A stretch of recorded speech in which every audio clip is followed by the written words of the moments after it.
जी ने हमारे ऊपर लगाए हुआ कानून मैरिज एक्ट वो अभी भी चल रहा है। हमसे हमारा हिंदू धर्म आधारित राज्य चलाने का हक भी इन लोगों ने छीन लिया है।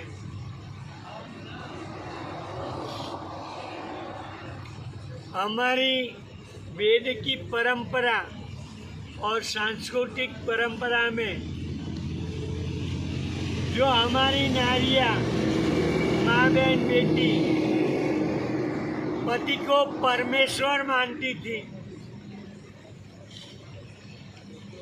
पति दूसरी पत्नी लेके आए तो उसको आज़ादी से पहले तक वो छोटी बहन की तरह रखती थी।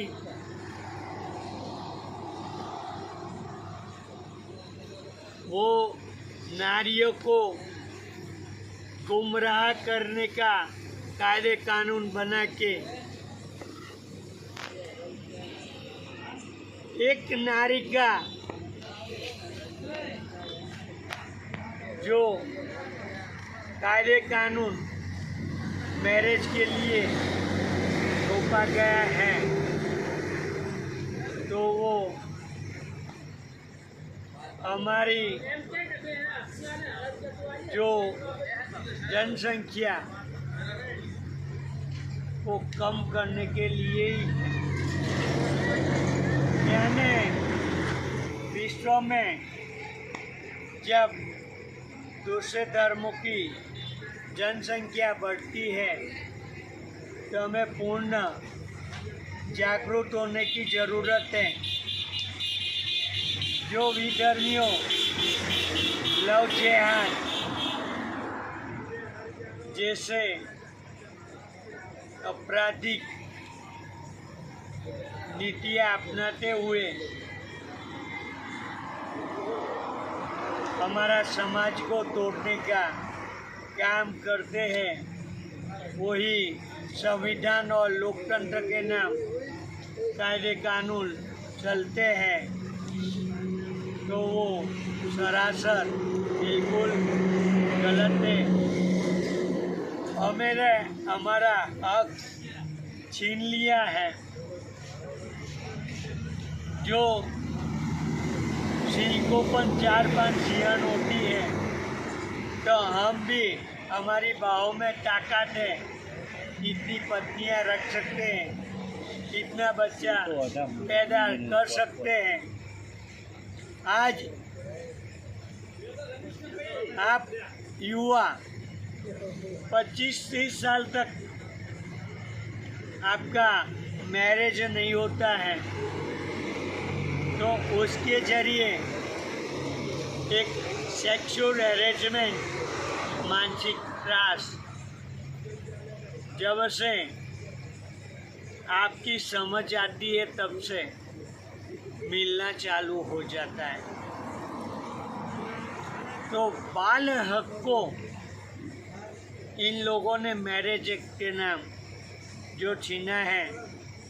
आप युवा जो हमारी संस्कृति मुताबिक जो बलात्कारी नहीं होते थे और बलात्कार के कायदे कानून भी नहीं इसलिए बने थे जो आज वो मैरिज एक्ट गलत हमारे ऊपर थोपा गया है, उसके जरिए बलात्कार की भावना जो आ रही है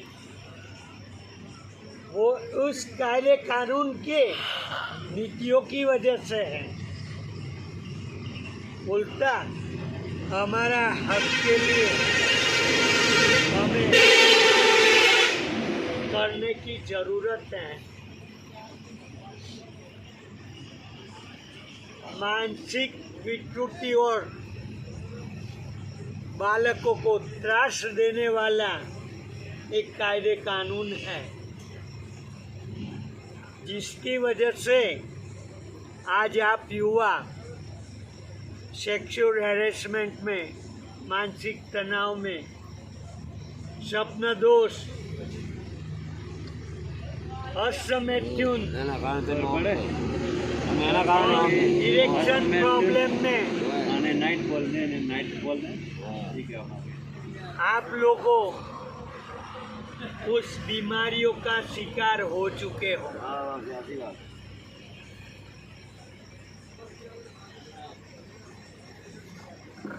इसलिए वेदोक्त हिंदू प्रणालीगत राज्य व्यवस्था की जरूरत है।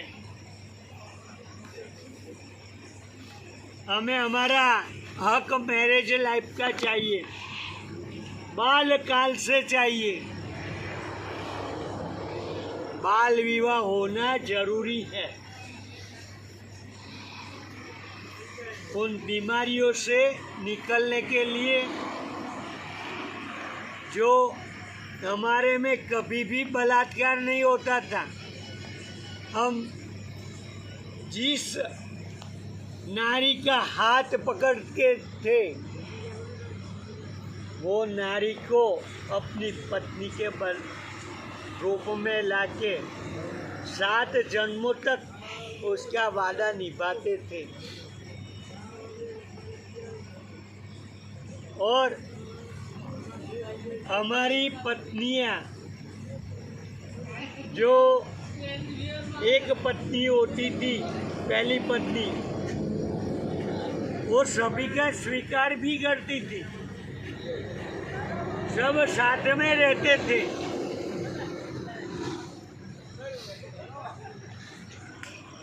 वो सब हमारा सामाजिक सांस्कृतिक ढांचा को संविधान के नाम गिरा दिया है, पूरा नष्ट कर दिया है। साथ साथ में ये भी है कि जो गुरुकुल परंपरा, उसमें विधर्मी आक्रमणकर्ताओं के साथ में जो बदलाव शासक के रूप में आया वो भी गलत हुआ है। क्योंकि जो हमारी ऋषि परंपरा, आचार्य ब्राह्मण हमारे आश्रमों में बच्चे को लेके आके शस्त्र और शास्त्र दोनों सिखाते थे, 64 विद्याओं में पारंगत थे। आज विद्या को छिन्न भिन्न करके नष्ट कर दिया। साधु संत और ब्राह्मणों से जो हमारी धर्म की नींव रखने वाले और जो हमारे धर्म की जो आन बान और शान जो गुरु थे, उसको ही और हमारे ऊपर इंग्लिश नीति और अंग्रेजों ने थोपी हुई शिक्षा नीति को थोप के हमारी जो संस्कृत भाषा और शस्त्र भी जो हमारे फौज के जरिए ब्राह्मणों और साधु संतों के जरिए गुरुकुल परंपरा के सिखाया जाता था, पूरी फौज जो राजा महाराजा और भगवान को भी हमारे गुरुकुल में पढ़ने के लिए आना पड़ता था, वो सारी चीज़ें हमसे छीन ली गई है। तो हमें पुनः कहना पड़ता है कि कायदे के अंदर जो नारी विरोध नहीं करे, आज हिंदू धर्म को सही ले जाना है तो आज की नारी जागरूक होगी तभी हिंदू धर्म बच पाएगा। सबसे पहले हमारी माँ बहन बेटियों को हमारे धर्म के लिए जागना पड़ेगा और उसके लिए हम सबसे पहले ये कहेंगे कि हमारे सभी देवी देवता के हाथ में हथियार है, तो हमारी नारियों, माँ बहन, बेटियों के हाथ में हथियार होना चाहिए। सबसे पहले उसको हथियार सिखाना जरूरी है। उसको भी अग्निवीर में ज्वाइंट कीजिए और साथ में वापिस हम हमारी माँ बहन बेटियों को कहते हैं कि आपको आज़ादी के नाम जो पति परमेश्वर का और पति दूसरी पत्नी लेके आए तो उसका जो आप सामने से स्वीकार करके बहन की तरह रखती थी, वो आज आपसे कायदे कानून के जरिए विपरीत गुमराह कर दिया धर्म से। जो धर्म को बचाना है तो हमारी माँ बहन बेटियों को उन पति परमेश्वर का मानना ही पड़ेगा और पति दूसरी पत्नी लेके आए धर्म के लिए तो उसका स्वीकार करना ही पड़ेगा। हमें भी हमारा बहनोई और दामाद जमाई दूसरी पत्नी लेके आए तो उसको हमें बहन बेटियों की तरह बुलाना पड़ेगा, रखना पड़ेगा। साथ में उसके भांजे हैं, उसको भी हमें भांजे की तरह ही रखना पड़ेगा, तभी हमारा धर्म आगे बढ़ सकता है। और हमें जब कोई भी बहुपत्नीत्व होना और अपनी बाहों में ताकत है इतनी पत्नियां रखना और इतने बच्चे पैदा करने से कोई रोक नहीं सकता। आज जो रोक लगी है, जो इंदिरा गांधी ने जो कटौती के दरमियान जो नसबंदी लाके कायदे कानून लाके और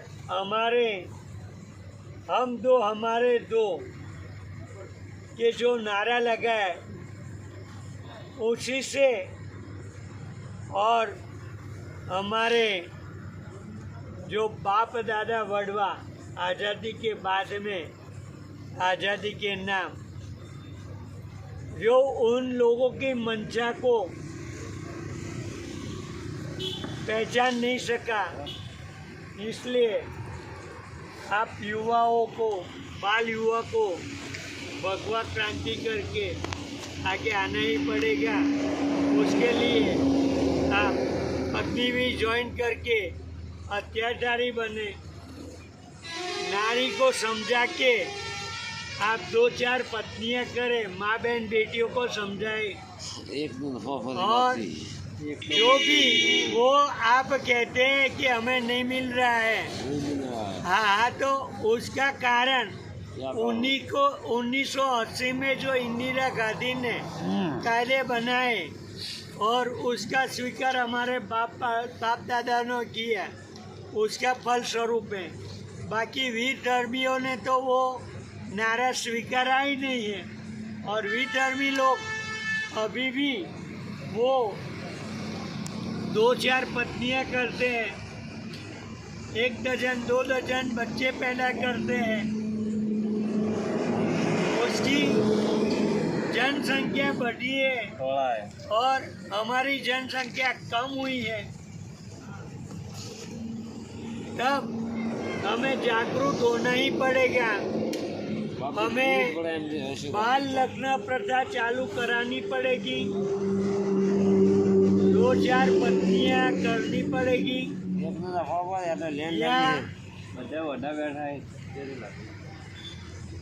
ये हमारे बाप दादाओं ने गलती की इसलिए नहीं मिल रही है। नहीं तो पहले क्या था, 2-4 पत्नियां मिलती थी, 2-4 शादियां होती थी और अभी पहला तो सब कुछ हो रहा है लेकिन अभी नहीं हो रहा ना। अभी नहीं हो रहा तो वो गलती को सुधारना है। अभी हमें तुम्हारे और मेरे कहने से तो गलती सुधरेगी नहीं, हमें जनसंख्या बढ़ाएंगे। जिसकी भी शादी हुई है तो आगे वाली पीढ़ी के लिए इजी हो जाएगा। एक चीज है, संख्या વધારી છે ને પૂરી પડતી हमें जो कभी भी धर्म आधारित कंडोम और गोलियों का उपयोग नहीं करना चाहिए। आज वो कर रहे हैं वो चीज भी गलत है। तो मत राखो मोबाइल करो। हमारा शास्त्र कहता है कि आपने जो कर्म किया उसका फल लेना ही चाहिए, जो भी रूप में आए, लड़की आए या लड़का, उसका जन्म तो होना ही चाहिए। हमारे में अय्याशी नहीं होती थी, गर्भधान संस्कार होता था। हमारे जब ज्योतिष वैद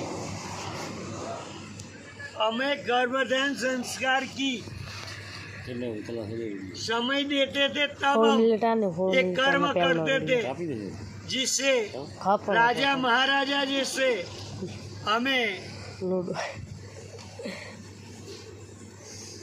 पुत्र प्राप्त होते थे। इसलिए हमारी संस्कृति और समाज को समझने की आवश्यकता है और हमें पूर्ण हमारा ખેડૂત વાળાની વીડિયો બનાવે ये हक वापिस बाल युवा क्रांति के लिए बालकों को मैरिज के लिए વિડિયો बाल लग्न प्रथा चालू करने के लिए मिलना ही चाहिए। और अब आप भी मैं यहाँ मेरी वाणी को विश्राम देता हूँ। વિશ્રામ જો હવે जय